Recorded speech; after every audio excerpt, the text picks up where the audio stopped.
राधे राधे बंधुओं, बहुत स्वागत है आपका ज्योतिष धर्म चैनल पर। बंधुओं, इस वीडियो में हम चर्चा करेंगे मेष राशि और लग्न वालों के मार्च के राशिफल की। बंधुओं, मेष राशि और लग्न वालों का मार्च का महीना कैसा रहेगा, कौन से शुभ दिन रहेंगे और कौन से अशुभ दिन, और क्या खास उपाय हैं जिनको करके मेष राशि और लग्न वाले मार्च के महीने में उत्तम फल प्राप्त कर सकते हैं। मार्च का महीना भगवान शिव की महाशिवरात्रि का पर्व और होली का महीना है। इस महीने में मेष राशि और लग्न वालों का किस तरह का राशिफल रहेगा, इसकी चर्चा शुरू करते हैं। बंधुओं, यदि आपने अब तक हमारा चैनल सब्सक्राइब नहीं किया तो आपसे करबद्ध निवेदन है कि आप चैनल को सब्सक्राइब कीजिए। तो सबसे पहले कर चर्चा करते हैं ग्रहों की क्या स्थिति रहेगी। मेष राशि और लग्न वालों के लिए ग्रहों की स्थिति कुछ इस तरह से रहेगी। आपकी राशि में ही देवगुरु बृहस्पति स्वयं संचरण करेंगे। आपके छठे भाव में कन्या राशि में केतु संचरण करेंगे। वहीं राहु आपके पूरे महीने द्वादश भाव में मीन राशि में संचरण करेंगे। 7 मार्च से बुध जो है द्वादश भाव मीन राशि में संचरण करेंगे। 15 मार्च से सूर्य राशि परिवर्तन करके यानी कि शनिदेव की राशि कुंभ से निकल करके देवगुरु बृहस्पति की राशि में आ जाएंगे। इसी तरह 7 मार्च से शुक्र एकादश भाव में प्रवेश करेंगे और 15 मार्च से यहाँ मंगल एकादश भाव में कुंभ राशि में आ जाएंगे। शनिदेव अपनी स्वयं की राशि में पूरे महीने एकादश भाव में ही संचरण करेंगे, लेकिन शनिदेव 17 मार्च से कुंभ राशि एकादश भाव में उदय हो जाएंगे। तो इस महीने में मेष राशि और लग्न वालों का किस तरह का राशिफल रहेगा, इसकी चर्चा हम अब प्रत्येक भाव के अनुसार करते हैं। बंधुओं, आप YouTube चैनल्स पर कुंडली का विवेचन देखते होंगे, लेकिन हम अपने चैनल पर प्रत्येक भाव के अनुसार फलों की चर्चा करते हैं, जिससे कि आपको पता लग जाए कि इस महीने आपके किस क्षेत्र में क्या होने वाला है। बंधुओं, सबसे पहले चर्चा करते हैं आपके प्रथम भाव की। प्रथम भाव आपके आत्मविश्वास, आपके मान सम्मान और आपके व्यक्तित्व का भाव है। यहाँ आपकी स्वयं की राशि में यानी कि मंगल देव की राशि में गुरु विराजमान है। यदि प्रथम भाव की चर्चा की जाए तो कार्यों में आपको इस महीने सफलताएं प्राप्त होंगी। परिश्रम से ही आपको सफलताएं प्राप्त होंगी। टेक्निकल और मेडिकल के फील्ड से जुड़े लोगों को सफलताएं प्राप्त होंगी, इस महीने प्राप्त होंगी। नौकरी और व्यापार में कोई भी निर्णय लेते हैं तो सोच समझ करके लें, जल्दबाजी में कोई निर्णय न लें। नौकरी में यदि परिवर्तन का कोई अवसर आता है तो जल्दबाजी में कोई निर्णय नहीं लेना, बहुत सोच समझ करके ही नौकरी में परिवर्तन करना है।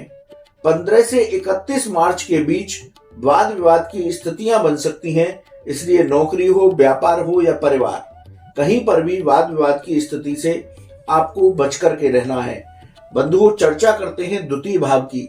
द्वितीय भाव धन का भाव है, वाणी का भाव है, परिवार और कुटुंब का भाव है।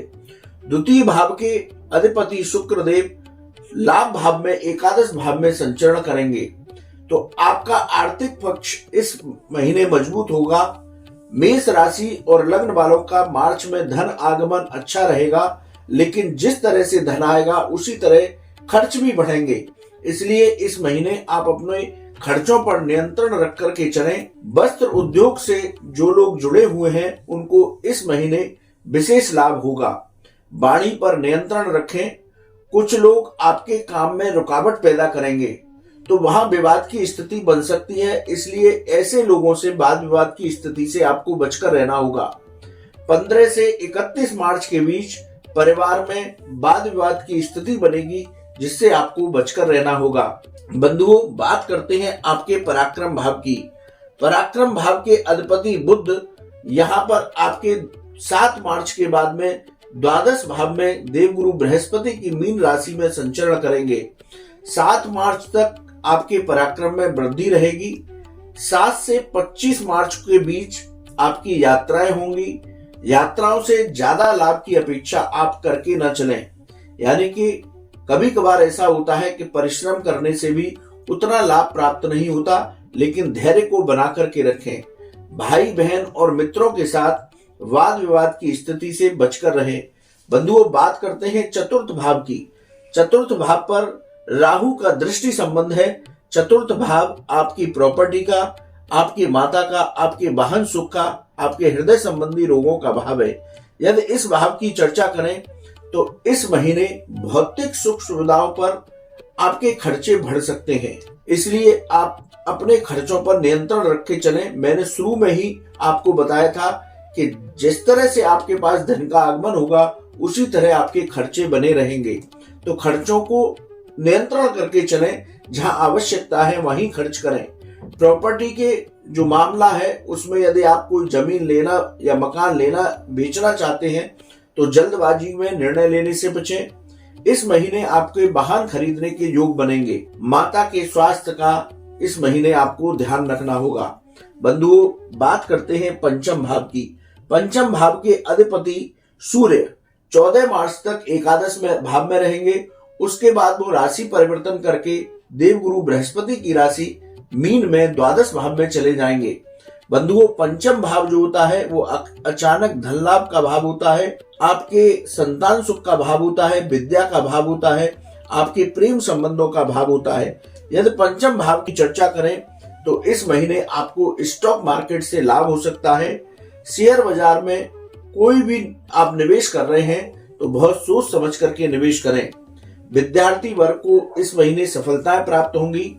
गर्भवती महिलाएं इस महीने अपने स्वास्थ्य का ध्यान रखें। संतान पक्ष से पिछले दिनों जो आपके मनमुटाव चले आ रहे थे, इस महीने संतान पक्ष के साथ आपके संबंध मधुर होंगे। बंधुओं, बात करते हैं छठे भाव की।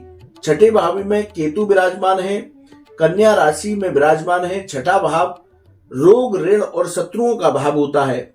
यदि इस भाव की चर्चा करें तो इस महीने आपको नसों से संबंधित रोग परेशान कर सकते हैं। अपने धन का समन्वय इस तरीके से इस महीने करके चलना है कि आपको ऋण लेने की आवश्यकता न पड़ जाए। शत्रुओं से इस महीने आपको सावधान रहकर चलना पड़ेगा। चाहे नौकरी हो या व्यापार, दोनों ही स्थान पर आपके शत्रु आप पर हावी होने की कोशिश करेंगे, इसलिए उनसे बचकर रहना है और उनसे लड़ाई झगड़े यानी वाद विवाद की स्थिति से भी आपको बचना है। बंधुओं, बात करते हैं आपके सप्तम भाव की। सप्तम भाव के अधिपति लाभ भाव में संचरण कर रहे हैं शुक्र। सप्तम भाव आपके दाम्पत्य जीवन का है, व्यापार और व्यापारिक साझेदारियों का भाव है। यदि सप्तम भाव की चर्चा करें तो आपको व्यापार में नई योजनाओं से लाभ होगा। व्यापार में उन्नति के अवसर प्राप्त होंगे, व्यापार में उन्नति होगी जिससे मन प्रसन्न रहेगा। आपका गृहस्थ जीवन इस महीने मधुर रहेगा। जीवन साथी के साथ बस थोड़ा सा सामंजस्य बना करके आपको चलना होगा।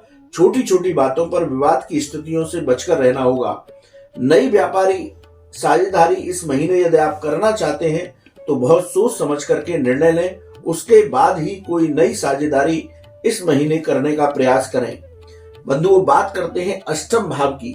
अष्टम भाव आकस्मिक घटनाओं का भाव है, विदेश संबंधी मामलों का भाव है, रिसर्च का भाव है। अष्टम भाव के स्वामी मंगल लाभ भाव में संचरण कर रहे हैं। तो अष्टम भाव के फलों की चर्चा की जाए तो विदेश संबंधी मामलों में कुछ रुकावटें आ सकती हैं। रुके हुए विदेश संबंधी मामले धीरे धीरे गति पकड़ लेंगे, इसलिए धैर्य बना करके आपको रहना है। जो लोग रिसर्च से जुड़े हुए हैं उनको इस महीने सफलताएं प्राप्त होंगी। बंधुओं, बात करते हैं नवम भाव की।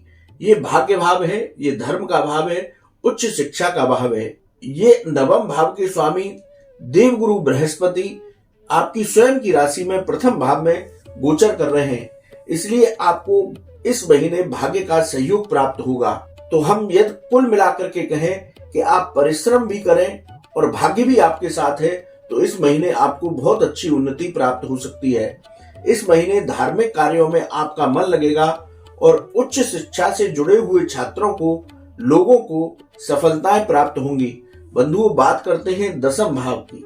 दसम के अधिपति शनि देव एकादश भाव यानी कि लाभ भाव में गोचर कर रहे हैं। दसम भाव आपकी आजीविका का भाव है, आपके पिता का भाव है। नौकरी में यदि कोई परिवर्तन का अवसर आता है तो बहुत सोच समझ करके ही इस महीने नौकरी में परिवर्तन करें। व्यापार में आप सावधानी पूर्वक इस महीने आगे बढ़ें, यानी कि कोई भी पैसे का लेन देन करते हैं या कोई डील करते हैं तो बहुत सोच समझ करके कागजों को पूरा करके ही आगे बढ़ें। नौकरी और व्यापार में आपके विरोधी आपके खिलाफ षड्यंत्र करने की कोशिश करेंगे, इसलिए शांत मन से इस समय को निकालना है, यानी किसी भी तरह की वाद विवाद की स्थिति से बचकर रहना है। पिता के साथ भी आपको सामंजस्य बना करके चलना होगा। बंधुओं, बात करते हैं एकादश भाव की। ये लाभ भाव है। यहाँ पर मंगल, शनि और शुक्र ये तीनों विराजमान रहेंगे, तो आपकी इस महीने आर्थिक स्थिति में धीरे धीरे सुधार होगा। धन लाभ के लिए एक साथ कई जगहों पर हाथ पैर न मारें। बहुत से लोग क्या करते हैं कि मुझे जल्दी से धन प्राप्त हो जाए, तो वो कई जगह प्रयास करना शुरू कर देते हैं, और जब मन एकाग्र नहीं होता, इस तरह से आप कोई काम करेंगे तो चारों तरफ से ही आपको फिर असफलताएं मिलेंगी। इसलिए धैर्य पूर्वक अपने कार्यों को करें, धीरे धीरे आपके आर्थिक स्थिति में सुधार होगा। बंधुओं, बात करते हैं द्वादश भाव की। यह व्यय भाव है। ये कोर्ट कचहरी और विदेश संबंधी मामलों का भाव है। यहाँ पर सूर्य बुधादित्य योग भी बनेगा और बुध और राहु का योग भी बनेगा। तो यदि इस भाव की चर्चा की जाए तो 15 मार्च के बाद जब सूर्य यहाँ पर आएंगे तो आपको कुछ अनिद्रा जैसी स्थिति बन सकती है। इससे आपको बचकर रहना होगा। व्यर्थ के खर्चों पर नियंत्रण रख करके चलें। विदेश संबंधी मामलों में रुकावटें आ सकती हैं, इसलिए धैर्य बना करके रखें। कुछ समय के बाद विदेश संबंधी मामले भी आपकी प्रगति पर आ जाएंगे। यदि कोर्ट कचहरी के मामलों की बात की जाए, यदि आपका कोई विवाद कोर्ट कचहरी में चल रहा है तो उसमें आप सावधानी पूर्वक आगे बढ़ें तो आपको सफलता प्राप्त होगी। तो बंधुओं, हमने प्रत्येक भाव के अनुसार मेष राशि और लग्न वालों के मार्च के महीने के राशिफल की चर्चा की। अब बात करते हैं शुभ दिनों की। यदि शुभ दिनों की बात की जाए तो इस महीने 1, 5, 8, 15, 18, 22, 24 और 27 ये तारीखें आपके लिए शुभ रहेंगी, जिनमें आप अपने कोई विशेष कार्य कर सकते हैं, व्यापार के लिए कोई डील कर सकते हैं, नौकरी का इंटरव्यू कर सकते हैं। वहीं अशुभ दिनों की बात की जाए तो इस महीने आपको 2, 3, 4, 11, 12, 19, 20, 21, 30 और 31 इन तारीखों में थोड़ा संभल कर रहना होगा। नौकरी और व्यापार स्थान पर किसी भी वाद विवाद की स्थिति से बचकर रहें। वाहन सावधानी पूर्वक चलाएं तो ये दिन आपके उत्तम फलदायी हो सकते हैं। बंधुओं, यदि उपाय की बात की जाए तो मंगल प्रधान मेष राशि है, इसलिए आप हनुमान जी की शरणागत होइए। हनुमान जी की उपासना करें। हनुमान चालीसा के जितने अधिक पाठ हो सकते हैं पाठ करें। मंदिर में बूंदी का भोग लगा करके लोगों के बीच बांटें, गरीबों के बीच बांटें, तो हनुमान जी की कृपा से मार्च का महीना आपके लिए उत्तम फलदायी होगा। तो बंधुओं, ये रहा मेष राशि और लग्न वालों के मार्च का राशिफल। बंधुओं, आपको ये वीडियो कैसा लगा आप कमेंट बॉक्स में लिखें। यदि आपका कोई सवाल है तो आप हमारे व्हाट्सएप नंबर पर लिखें, हम उसका जवाब अवश्य देंगे। आप सभी को होली पर्व की मंगलमय शुभकामनाएं। राधे राधे।